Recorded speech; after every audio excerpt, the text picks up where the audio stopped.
Hello বন্ধুরা, কেমন আছো?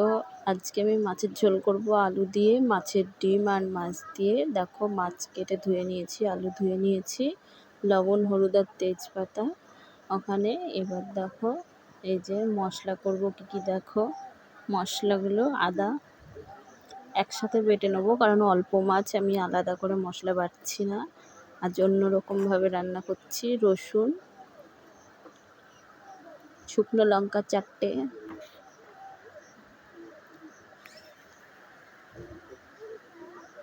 কাঁচা লঙ্কা 4-5টা, তোমরা যে যেরকম ঝাল খাও দেবে।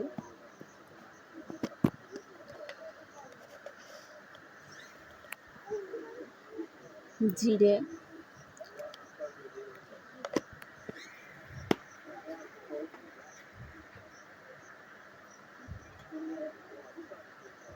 পেঁয়াজ, এইগুলোই আমি একসাথে বেটে নেব। বাটা হয়ে গেছে, দেখো এই যে।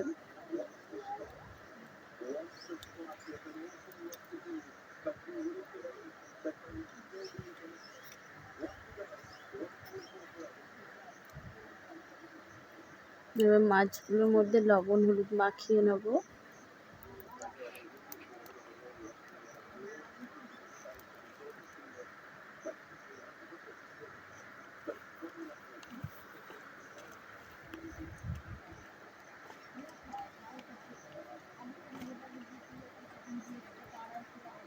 চলো এবার ভেজে নেব। দেখো, কড়াই গরম হয়ে গেছে, কড়াইয়ে তেল দিয়ে দিচ্ছি।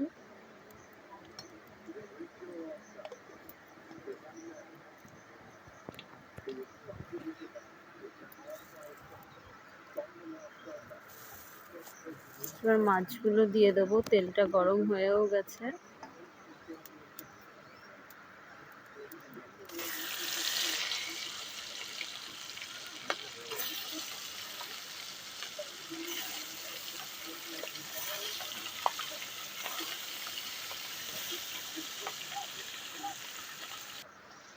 এই দেখো, মাছ ভাজা হয়ে গেছে, আমি নামিয়ে নিচ্ছি মাছগুলো।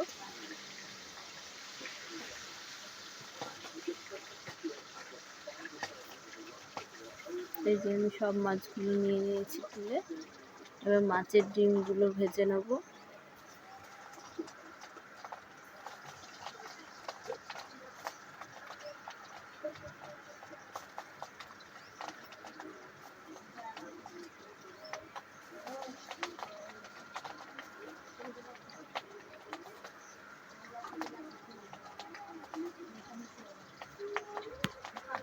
এই ডিমগুলো আমি ভালো করে ভেজে নেব। দেখো, এই যে ভাজা হয়ে গেছে, আমি ডিমগুলোও নামিয়ে নিচ্ছি।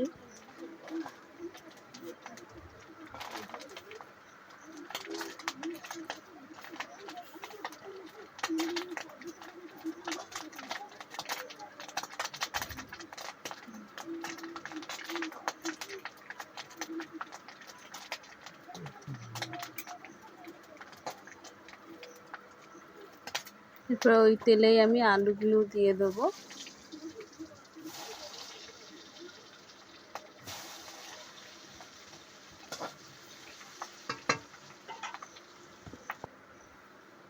আলুগুলো ভাজা হয়ে গেছে, দেখো আলুগুলো আমি তুলে নিচ্ছি।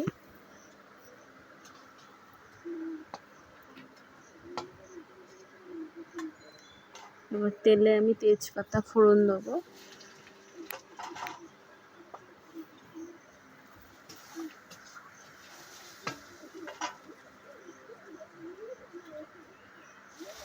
আর দিয়ে দিচ্ছি বাটা মশলাটা, যে মশলাটা সব একসাথে বেটে রেখেছিলাম সেইগুলোই।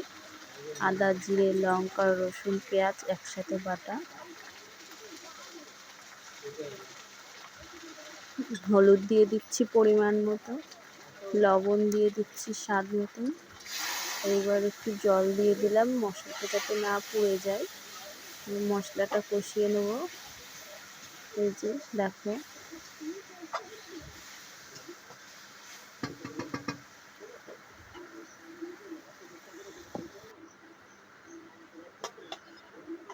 এবার আলুগুলো আমি দিয়ে দিচ্ছি ওর মধ্যে।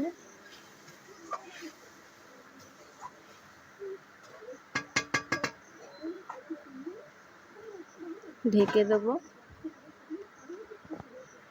দেখো আমি ঢাকনা খুলে দেখবো কতটা কষানো হয়েছে। দেখো কষানো হয়ে গেছে।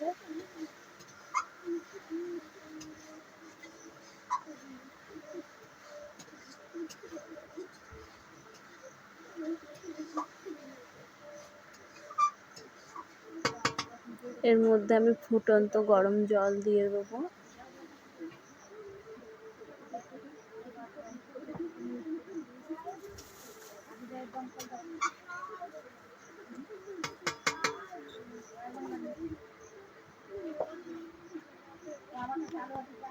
দেখো ঝোলটা ফুটছে।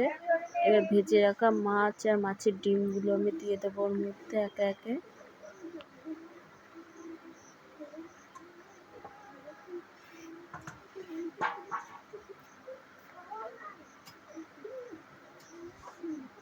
কিছুক্ষণ ফুটিয়ে গরম মশলা দিয়ে নামিয়ে নেব, তাহলে রেডি মাছের ঝোল আলু দিয়ে। তোমরাও বাড়িতে ট্রাই করো। আর তোমাদের সবারই কাছে আমার অনুরোধ, আমার চ্যানেলটাকে লাইক কমেন্ট শেয়ার করো। গরম মশলা দিয়ে দিয়েছি।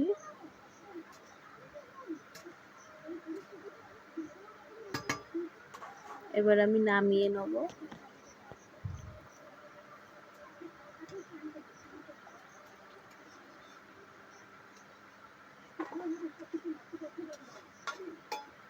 এই যে দেখো নামিয়ে নিয়েছি। রেডি মাছের ঝোল আলু দিয়ে আর মাছের ডিম দিয়ে।